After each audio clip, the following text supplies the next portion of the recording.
I'm in the Nana area.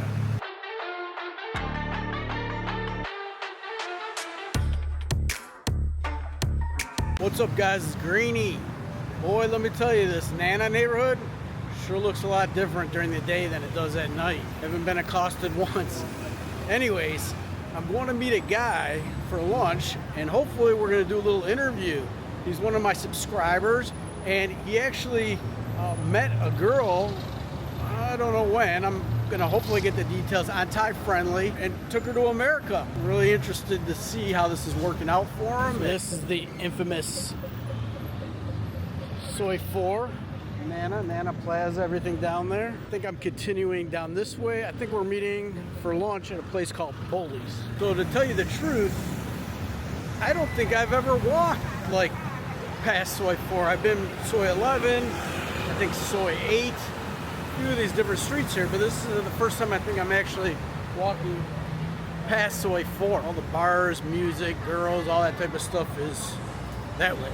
As far as I know, who knows? Maybe there's more good streets up here. Oh, this is it here. Bully's. Let's check it out. I've never been here. This was my friend's recommendation. So let's check it out.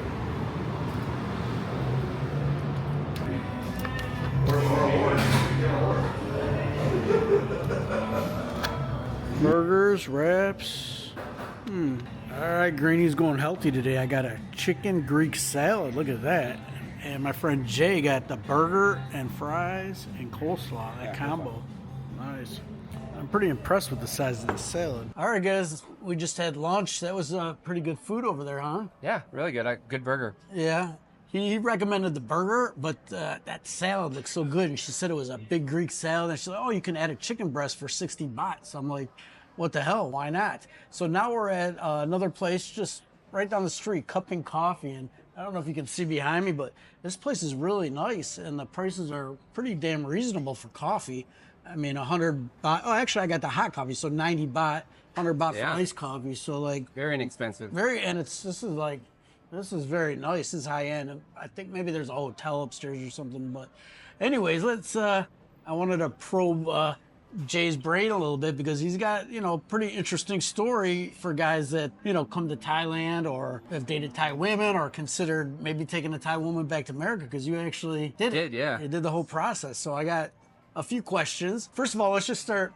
When was the first time you ever came to Thailand? December 2002. Oh, quite a while ago. Yeah. Okay. What made you decide to come here the first time? Was it business, or somebody friends went, or how did you end up coming here? Yeah, a friend of mine represented me in a lawsuit, and he told me that I was depressed because of the lawsuit, and he said that he made me agree that after the lawsuit happened, that I would go with him on his 8th trip to Thailand.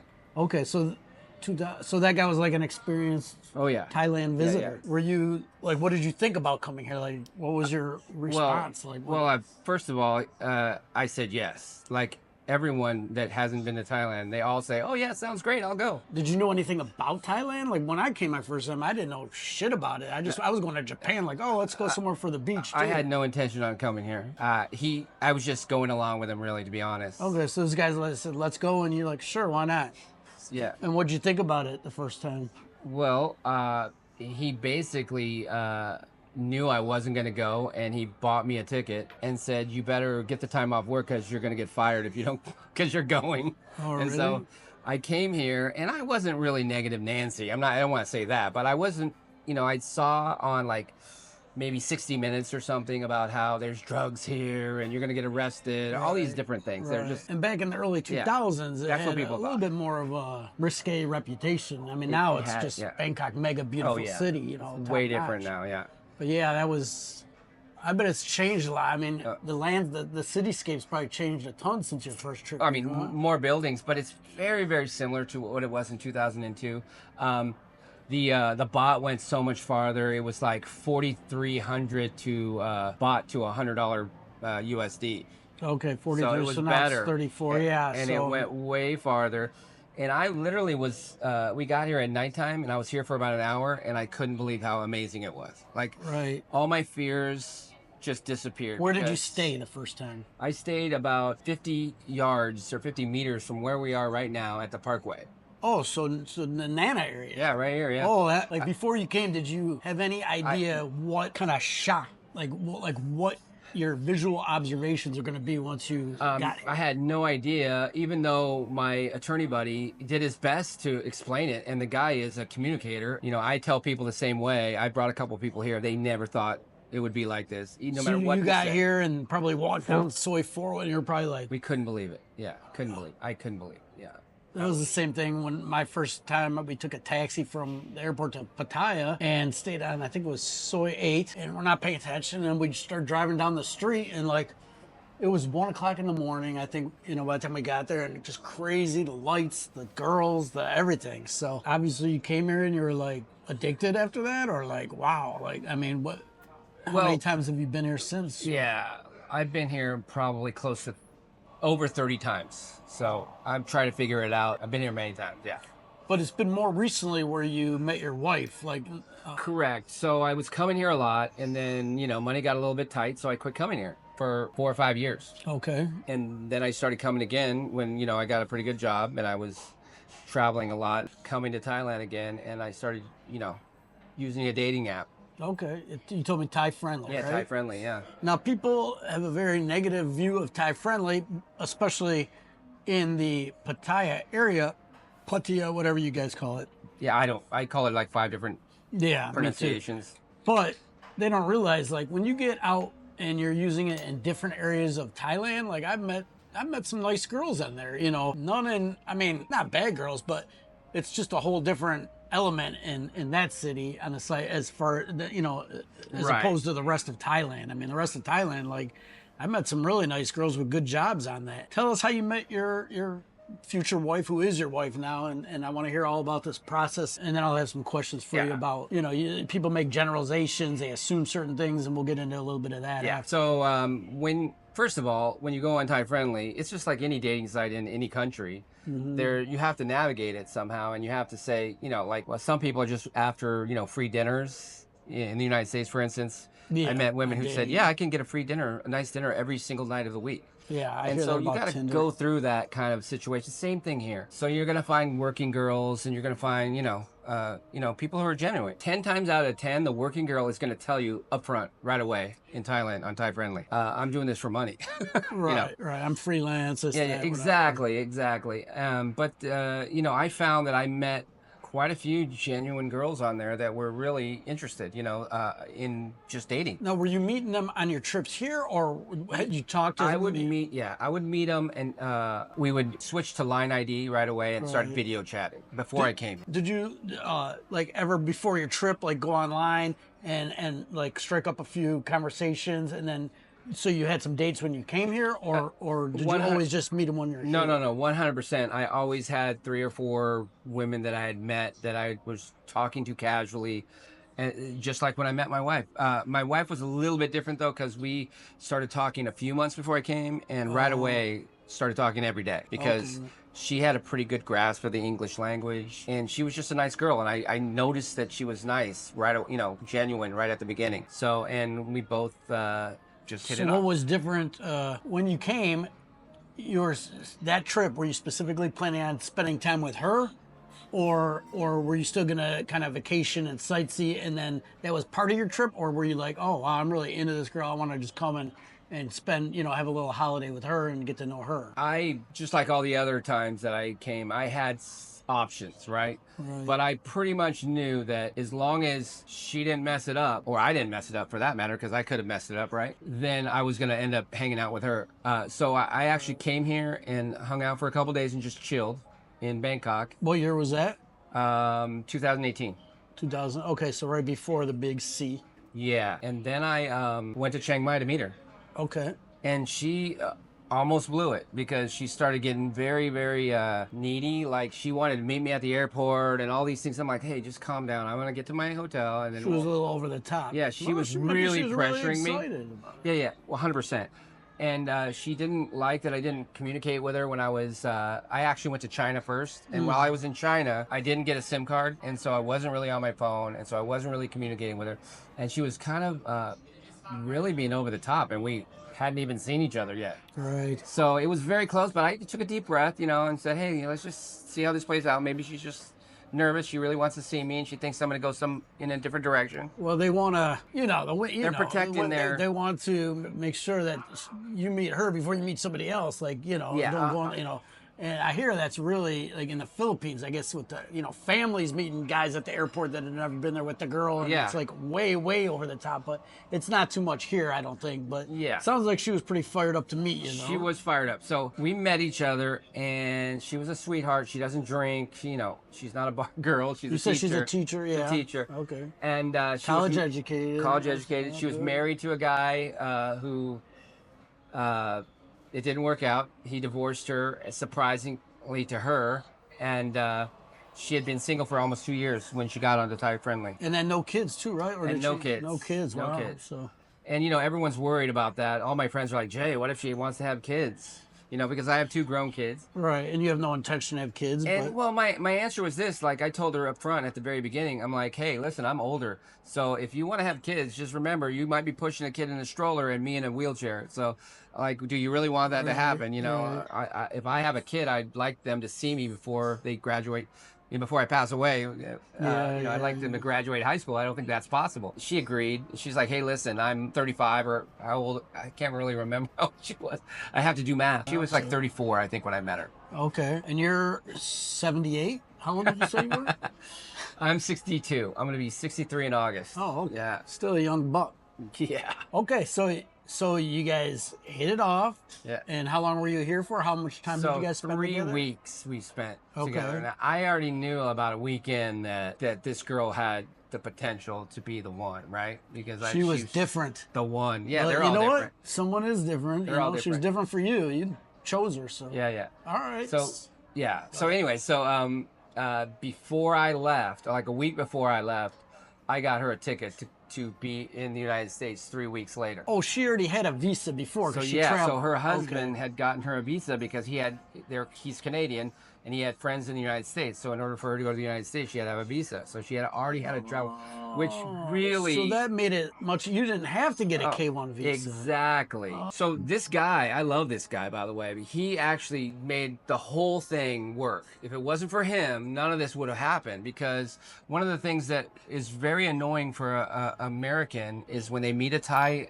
woman, they immediately want you to start paying for their rent, because the rent's only what, $100 a month, or it could be more, right? But so to them, they think, well, this guy should, for him paying that, it's no big deal, right? They call it a sponsor, like, oh, he's Yeah. going to bring me to America, he should start paying for everything and this and exactly. that. But she didn't pressure you for anything. I didn't have to do any of that stuff because, like, she was already living in her house that she owned, and then she could come here, or come to the United States. So she agreed to come, and then she came. Well, she came, and I think the test was not really for me because I already knew that it was going to go well. But my thing is, like, can she handle my kind of lifestyle? Because I travel a lot for a living, and she's I got an apartment in an area where she could easily walk to groceries or walk to restaurants or any of that stuff. But what ended up happening is I put her as my companion on Southwest Airlines. So any trip that I went on, she could just go with me. So her first year in the United States, she traveled to 20 different states. We just got along. She never got mad if I stayed a couple hours late working one night and she's stuck in the hotel room. Never said a word the whole time. She's just easy to get along with, and didn't really ever change. So how long did it take when she arrived before you guys got married? Right around 2 months in, I knew I didn't want her to go back. I looked up information online, and I found that, there's a procedure, and you could, get in trouble if you do the wrong thing. So I decided to get a consultation from an attorney, which I did. And he's like, well, you got about 10 days longer before you can even think about getting married, because you have to wait 90 days if you bring someone on a vacation visa. If you get Well, they're married, on a tourist visa, Yeah, and they get married within 90 days. it's automatically considered fraud, and it's disallowed, and they're kicked out. I waited till I think about 100 days, and then I called the attorney and told him it's been 100 days, and he said, "What are you waiting for? Get married." So we got married. You got married, and then how did you talk about the process then of green card and So- citizenship, or not citizen, but everything to keep her there and apply for the right kind of visas and You all that can type of do stuff. it without an attorney for sure. It's about $800 for the application for the green card. But I recommend getting an attorney because, you know, do you want to make a mistake and then just blow all that time and money? I don't think so. Because you don't get the money back if you mess it up No, the you first do time. not. They keep it. Yeah. So the application you got to do, she probably had to do an interview. Yeah, shit. Well, no interviews till the end, but you do the application, and then they tell you have to go get biometrics done. So they weigh them and measure them and fingerprint them, and then you got to go to a doctor and get a doctor. Exam. Not every doctor can do this exam. They have to be accredited or whatever. But you know, there's a formula for what that exam entails. So then they have to do that, and then basically you have to submit all your financials and then a bunch of stuff with both of your names on it. And what I did, most of my information was airplane trip itineraries. Okay. So I had like a stack, you know. Right. They actually right. gave me back To half show of you're it. doing a lot of stuff together, did you have to show photos like of doing? Yeah, you a think couple the whole thing- photos. It's weird that they don't use Facebook. They think that could be all staged. Well, can a photo be staged as well? It just doesn't make sense to me because they easily could have used like what the FBI uses and that just go on our Facebooks and saw that we had been everywhere. Now, did they require that you have a certain amount of money that you could support her? No. Or if you were like say you worked at part-time at a gas station and made nothing, I mean, so it didn't matter how much. Yeah, I've heard about that, but no one's ever.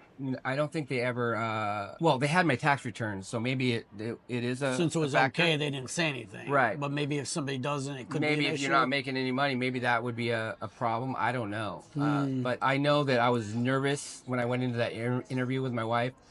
And I thought, oh, they might, because they can separate you and ask you questions. And I was kind of nervous about that, but they didn't separate us, and it was really easy, and they were friendly. And So your whole process went pretty smooth. oh, yeah, very smooth. What- The so- first one, Well, yeah. because the second one, the first one only What lasted. year was that? When did you get During married? COVID, so we got married before COVID, but it was like the whole process of waiting for the green card was very, very slow because of Oh COVID. yeah, everything. Yeah. So we went through that. It was good for 2 years. Mm-hmm. And then at the end of 2 years, which was 2 years ago, we had to re-sign for the second stage of green cards, which is like a 10-year. Right.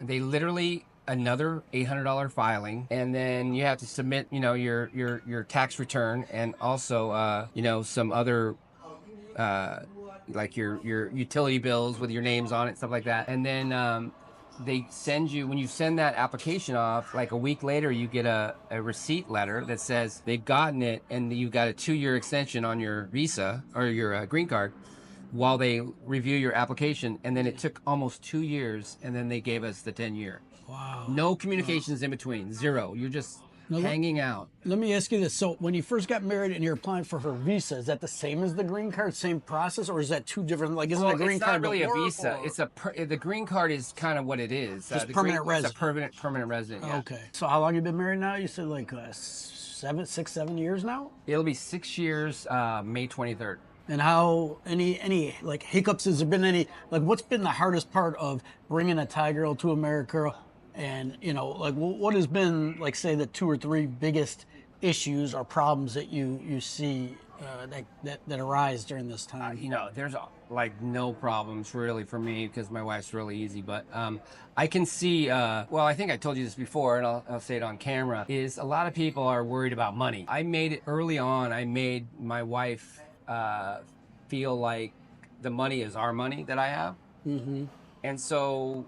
You know, like anyone, when you do that, usually they start realizing that, hey, I don't want to waste this money. It's my money, right? Oh, right. But So I not can go on a spending spree. Just Yeah, kinda I like, can we need this money. This is our budget. For sure. And I can see that because I have other friends that are married to Thai wives, and some of them are Thai, and their wives are crazy in the United States. They just spend. Oh, that could happen. Yeah, It's You very gotta train them. Yeah, I mean, I think if you just, like I said, if you make someone, hey, realize that the money that is there is both of yours, and then saving it helps both of you.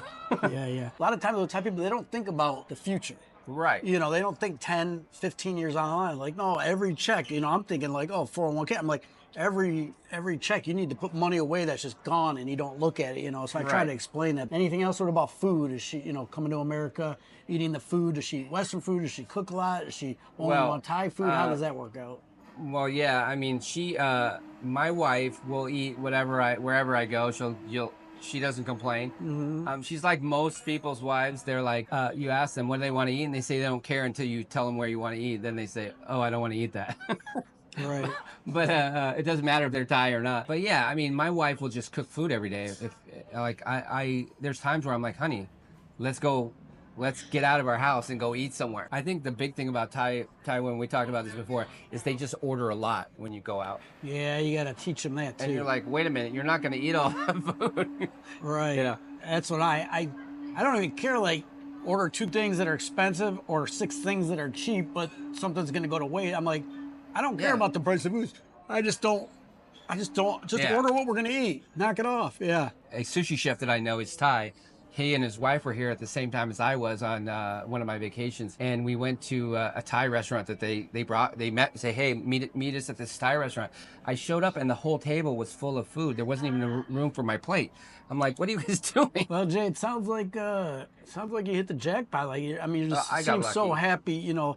Yeah. I mean, you kind of know 6, 7 years into a relationship, that's kind of when, you know, my first marriage lasted 7 years. You know, you kind of, you know, you would know by then, like, things are going good, and it seems like you're as happy as day one when you met her. So that's, well, I'm happy to hear that, you know. A lot of it is failure, you know, like you've gone through some failures and you learn from it, right? Or if you're smart. Right. My attorney buddy, I call him my attorney buddy because he was my attorney. He gave me a lot of good information before I came here about not losing your mind over that bar girl that you met or whatever else. I think the big mistake people make on Thai Friendly or anywhere in Thailand is they go to bars and they meet a bar girl on Thai Friendly or whatever. If you're serious about meeting someone that, first of all, I think you have to meet someone that's your partner if you're going to marry them, and that's what we do. Don't lower your standards. Don't date somebody here you wouldn't date at home. No, exactly. Right. I mean, you wouldn't go to some bar and meet and you know, hook up with a stripper, like hopefully not in the United States. But that's kind of what guys do here, and then they wonder why they have no more money. Right. Yeah, so just we'll wrap it up here. But yeah, he met a girl that lived not in a big city, in a smaller, city up north somewhere, and not to get too personal or anything, but you know, Thai Friendly is a different world outside of the tourist areas. All right, yeah, we better wrap it up. All right, Jay. Well, good luck. I hope it works forever. Me too. So there are some success stories out there, and I hope to hear more. If you got a good story, let me know. I like to hear, you know. You got a bad story, let me know. Not that I like to hear those, but it seems like people like to hear other people having a bad time. But they do like the drama. Misery loves company. Isn't that what they say? All right, please subscribe to my channel, and I'll see you guys in the next video. Greeny out.